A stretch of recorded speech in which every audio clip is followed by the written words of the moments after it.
Alright, what's up everybody, back with another edition of Everyday Hoops. Yes, we are back. Hope you guys are having a good one. Today we're recapping the games from yesterday, March 21st. Haven't done a game recap in a little while. Well, NBA game recap. We've done March Madness, but NBA game recap. I'm doing that today. If you do like the content around here, consider subscribing, turn on notifications, do all the stuff like that. Got shorts up. We're gonna get back to more NBA, especially as the final stretch of the season comes along. Also some March Madness videos as well. And yeah, just all around basketball content. That's what we do here. Let's not waste any more of your time. Let's get right into it. So only a 6-game slate, so not a whole lot to talk about, but still some solid games. The first one we have was the Magic and the Wizards. The Wizards really struggling recently coming into this game. The Magic, not really playing for much. They're just coming in and doing what they got to do. Saw first quarter, 26-25 Magic lead after the first quarter. Wendell Carter, Markel Fultz doing really good for Orlando Star, and then the bench comes in and does their thing. The Magic actually have a really good bench.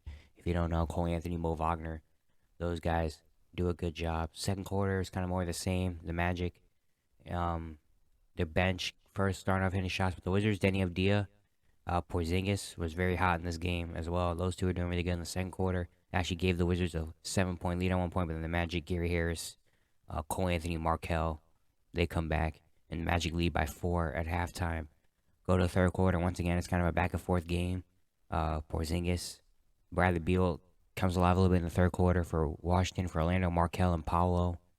Are doing nothing. Gary Harris is big, hitting some threes. He's actually been very solid this year for Orlando. And yeah, Magic look like they might even take a double-digit lead at one point, but then the Wizards bench Porzingis, Jordan Goodwin as well, kind of bring him back. And the Wizards actually lead by 1 after DeLon Wright dunk. But in the fourth quarter starts and the Magic go on. And Cole Anthony is huge in the fourth quarter, hitting mid ranges, getting to the rim, getting buckets in the fourth. Franz Wagner and Markel as well, doing their thing. Porzingis is trying for Washington, but no one else was really stepping up with him. And the Magic outscore Washington 35-24 in the fourth quarter, and they win 122-112. Magic shoot 54% from the field, 44% from 3. They out rebound Washington 42-33 as well. It was just a really good all-around scoring game for Orlando. They had 7 players in double figures. Gary Harris was the leading scorer with 22 points. He had 6 threes. Franz Wagner had 20 and 6 assists. Paolo had 18, 9, and 8. He shot 6 for 9 from the field. Markel had 17, 5, and 5. Cole Anthony had 16, 7, and 5 off the bench. While Wagner had 15 off the bench. And Wendell Carter had 14 and 9. Just a really good all-around game for Orlando. For Washington, Porzingis had 30 with 6 rebounds, shot 12 for 22, hit 3 threes. Bradley Beal had 16, 5, and 7. He fouled out early in the fourth. He shot just 4 for 15 from the field. Not a great shooting day. Or not a great day in general for Bradley Beal. Denny Avdia had 15 and 10 off the bench, though. Monte Morris had 14, 8 assists. And Dale Gafford had 12 points. But yeah, Washington's really struggling. Washington has lost 3 in a row. I think they said they've lost 7 of their last 8 games or something like that. And they dropped to the 12 seed, 32 and 40. And they're not only, they're 2.5 games above Orlando. That 12-13 spot. Orlando gets their 30th win of the year. Yeah, Washington is really struggling, even though, a few weeks ago, they were, locked into the play-in, and now they look like they might not even make the play-in, which really sucks, because Washington's actually been playing pretty decent this year. But, yeah, Orlando comes out and really fights, man. Orlando really does. Next, we had the Cavs and the Nets, the 4 and 6, going up against each other in the Eastern Conference. The Nets got off to a good start in this game. Mikal Bridges, Spencer Dinwiddie's been a point guard recently as of games, trying to have a big assist games. He's trying to find his teammates. He was finding Mikal Bridges and Nick Claxton, while also trying to get his own. Nets got off to a good start in this game. Damon Sharp brought a lot of energy off the bench as well, but in the Cavs keep it close. It's 30-23 Nets lead at the end of the first quarter. Then we go to the second quarter, and the Cavs bring it back. Donovan Mitchell gets hot, hits a couple threes. Evan Mobley has 13 in the quarter. Jetty Osman was hitting threes. And yeah, the Nets just weren't really hitting shots, and the Cavs defense started to come into full effect. They were hitting threes, led by Mobley and Mitchell. The Cavs outscored Brooklyn 38-25 in the second quarter and take a 6-point lead at halftime. And then we go to the third quarter, and the Cavs blow the game open to start the quarter. They outscored Brooklyn 23-3 to start the quarter. and they took a 24-point lead at one point. Donovan Mitchell, Darius Garland, Allen Mobley, all of them. But then the Nets slowly come back at the end of the quarter. You know, Dinwiddie, again finding his teammates hitting shots. Joe Harris hitting threes. Royce O'Neal bringing energy. It's still a 16-point lead though after Karis LeVert hit a three at the end of the quarter. We go to the fourth. The Cavs look like they're gonna run with it again. Donovan Mitchell starts the fourth quarter. Him and Karis LeVert hitting shots is back up to a 22-point lead. But the Nets come back again. Royce O'Neal, doing a lot of energy plays. Cam Johnson starts to hit his shots. Daron Sharp brought a lot of energy, and the Nets actually make this like a game in the last minute. You know, Cavs were just being loose, kind of missing easy shots, giving up a lot of offensive rebounds, turning the ball over a little bit. But at the end of the day, it was just not enough time left, and the Cavs get out with a 115-109 win. But there's a minute or two left in this game. It would have got very interesting. The Cavs ended up shooting 51% from the field. They hit 14 threes, 48% from three. Well, the Nets, their three-point shot wasn't really looking good today. 9 for 33, 27%. Donovan Mitchell finished with 31, 5, and 3. He had a nasty poster on Yuta Watanabe. Sucks for Utah that keeps getting dunked on, but at least he got, walked out with the Shohei jersey. Japan won the World Baseball Classic. Shout out to Shohei Ohtani, man. Best baseball player in the world right now. Donovan Mitchell had 31, though. Evan Mobley and Darius Garland each had 17. Karis LeVert had 18 off the bench. He's actually been doing pretty solid the last few games, which is what we need from him. Jared Allen had 12 and 14. And then Cedi Osman had 12 points at 4 for 4 from the three. Just a very solid all-around game. Just at the end, they kind of didn't care anymore. I thought they were going to win. For the Nets, Daron Sharp had 20 and 11, 2 steals, 2 blocks, hit a 3 off the bench. He was bringing a lot of energy, and maybe this game unlocks a lot more minutes for him. Spencer Dinwiddie had 19, 5, and 11 assists. Mikal Bridges had 18. He shot 9 for 21 and 0 for 8 from 3. Cam Johnson had 16. Nick Claxton had 13 and 8. And then Royce O'Neal had 12 off the bench. Brooklyn's a very scrappy team. They don't have the star players, but they have really good players, and they really scrap and fight, So they're going to be in games. It's just, can they win games? Because they don't really have a go-to guy. Mikal Bridges kind of became that somehow. Next game we had was Detroit and Atlanta. It was actually a very high-scoring game to start. The Hawks were hitting shots. Trae Young was getting to the free throw line, doing his thing, finding guys like DeAndre Hunter. DeJounte Murray didn't play in this game, by the way. Bogdanovich got the start. He was hitting some shots. And Atlanta looked really good to start this game, but it was just they couldn't play defense. Marvin Bagley and Killian Hayes were running it up. For Detroit, it was 38-32 at the end of the first quarter. We go to the second quarter, and the Hawks are still doing things, but Detroit's keeping it in it. The bench, Corey Joseph is leading the bench. Marvin Bagley had an amazing game in this one, and the Pistons are really keeping it close. James Wiseman was doing some things. It was 66-59 Atlanta at the end of 2, and then we go to the third quarter, and the Hawks outscored Detroit 33-19 in the third quarter. Led by Trae Young, Bogdanovich, Sadiq Bey, as well got into it in the fourth quarter. Atlanta outscores Detroit 33-19. And then the third, it's a 20-point lead. And in the fourth quarter, Hawks blow the game open. And the Hawks win 129-107. The Hawks shoot 46% from the field. They had 6 more assists and the rebounds. The Hawks had 61 rebounds in this game to Detroit's 35. They had 21 offensive rebounds in this game. Trae Young finished with 30 and 12 assists. He only shot 7 for 19, but he had 13 free throws. Just average Trae Young stuff. Bogdanovich had 18 points. John Collins had 15. Sadiq Bey against his former team, 14 and 11 off the bench.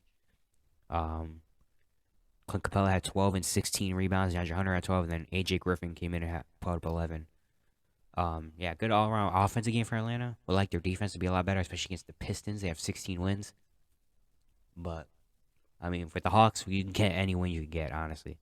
The Hawks are back to 500 again. That's crazy. I saw the stat that the Hawks have been one game within 500 for their last 20-something games.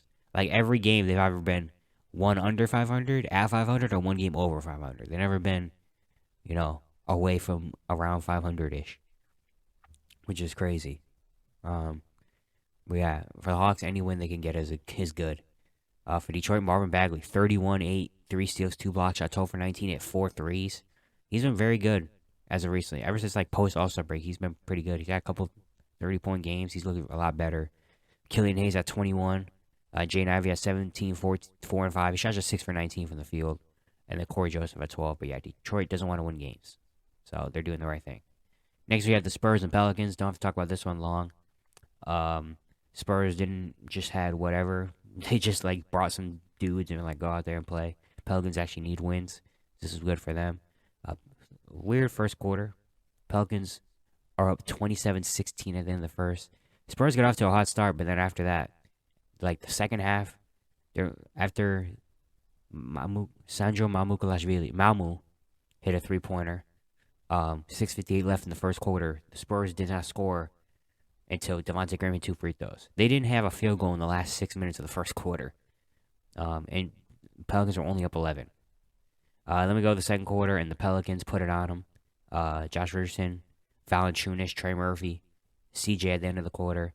Pelicans outscore San Antonio 37-23 at the end of the second. And they lead 64-39 at the end of 2. And then from then on, it was just kind of a blowout the rest of the way. No point even watching the game anymore. Brandon Ingram got hot in the third quarter and kind of sealed the game. The Pelicans win 119-84, very much needed win. Pelicans shoot 56% from the field, 42% from 3. They have 31 assists. The Spurs 22 assists. They have rebounded San Antonio 49-37. The Spurs shot 34% from the field. They shot 58% from the free throw line. BI had 32 and 7 assists, shot 10 for 16, 2 for 2 from 3, 10 of 10 from the free throw line. Very efficient day. Valanciunas played really well as well. 19, 15, and 5. And 8 for 10 shooting. Trey Murphy had 17. CJ had 15. And then Josh Richardson put up 10 off the bench. Pelicans just really dominated. For San Antonio, Mamu was their leading scorer. 20 and 3 steals. Shot 7 for 14, 3 for 6 and 3. That's crazy that he kind of got bought out from a championship team and went to one of the worst teams just because he wanted to play. Honestly, he already got his ring, I feel like, right? Yeah, he got his ring. No, actually, did he? Is this his second year or his third year? I don't remember if he got that ring from Milwaukee. Well, honestly, he's going to get it anyway, even if the Bucks do win. If you do leave the team mid-season or something, you still get a ring. So I think he probably thought, you know what? The Bucks probably still going to get a ring. I'm not going to be any... If I leave the team, I'm not going to be any factor in if we win a ring or not. So you know what? I'm just going to leave, and if we win the ring, then I get a ring. I guess. Smart move, actually, from Mamu. Trey Jones at 15, 5, and 8. Devontae Graham at 15 off the bench against his former team. Then Katie beats Diop at 12. The Spurs don't want to win games either. So that's what it is. And the Pelicans are now tied with the Lakers for the 11th spot, 35 and 37. Next we had a really good game. Well, I thought it was going to be a very tight, close game. It was Celtics and Kings. Celtics, Robert Williams is back for the first time in 8 games. For the Kings, no Kevin Huerter. He's injured. A lot of threes to start this game. Of course, both these teams shoot a lot of threes. Both of these teams are two of the best offenses in the league. Celtics really struggling recently. They need a win. The Kings just on fire. Kessler Edwards actually started for Kevin Huerter, and he actually played pretty well. He was just sitting on the bench in Brooklyn. He's actually been a really solid defender and making some energy plays. It's what he does. He had a couple of threes to start this game. Very back and forth first quarter, very high scoring. That's a start, and then it kind of slowed down as the quarter went on. The Kings actually led 32-30 at the end of 1. We go to the second quarter. The Kings start off good, have a 7-point lead, but then the Celtics come back. Jaylen Brown, Horford, Marcus Smart, Robert Williams making some plays in there as well. The Kings, Davion Mitchell is trying to keep him, and him and De'Aaron Fox trying to keep him in the lead, but the Celtics make it good, especially at the end of the quarter. They got a little hot. Al Horford, Jason Tatum, Jaylen Brown hit some shots, and the Celtics led 60-54 at the end of 2. We go to the third quarter, and the Celtics put up 40 in the third quarter. Jason Tatum was big. Al Horford, Jaylen Brown was big. Really, the starters in this game were really good. Derek White as well. Derek White was making some excellent plays, especially in the third quarter, finding his teammates, getting his own shot. The Celtics start the quarter off hot. They lead by 14 at one point. The Kings try to make it interesting. De'Aaron Fox is trying, but the Kings, a lot of their shots aren't really going down, especially their three-pointers. Celtics lead 100-85 at the end of 3. And then we go to the fourth quarter, and the Celtics start off on a good note, lead by 20. And from then on, the Kings try to make it a comeback. They try. Malik Monk, Terrence Davis, the best are trying to bring him back, but the Celtics, Tatum Brown came in, Derek White, and they kind of sealed the game. Celtics win 132 to 109. Celtics shoot 53% from the field, 41% from three. And they forced a lot of turnovers. They forced 14 Sacramento turnovers, and they had 8 more assists than Sacramento as well. Jason Tatum finished with 36, 8, and 4. Shot 14 for 25. Jaylen Brown at 27. Derek White 27 and 11. A really, really good game from him. Marcus Smart has 17 and 7 assists. And then Al Horford had 11 points in this game. For Sacramento, De'Aaron Fox had 18. Shot 6 for 11 from the field. Domantas Sabonis had a 16, 13, and 12 triple-double. Keegan Murray had 15 points, shot 6 for 14. Davion Mitchell had 13 off the bench. Terrence Davis had 12 off the bench, and Harrison Barnes had 11. But yeah, just a lot of turnovers for Sacramento, and the second half, a lot of their shots started to miss. And the Celtics now at 50 wins this season. The third team this year. Oh no, the second team this year. My bad, to get to 50 wins this season. And a win they really much need against a good team because they've been really struggling recently. And next we had an amazing game. Thunder Clippers. Thunder trying to keep it to playing the Clippers. Trying to maybe jump over to the Suns. And yeah, very good game. Defensive game. Result start. The Clippers, I feel like, were pickpocketing everything Thunder went. Thunder went to the rim too. The Clippers got off to an 18-4 start in this game, led by the defense, Zubac, and also Russell Westbrook as well. But the Thunder finally went back. Josh Giddey leads it. Jalen Williams, Shea hit some shots. And the Thunder actually lead 23-22 at the end of the first. The Clippers score 4 points in the last half of the first quarter. And the Thunder take the lead. We go to the second quarter. It's more of the same.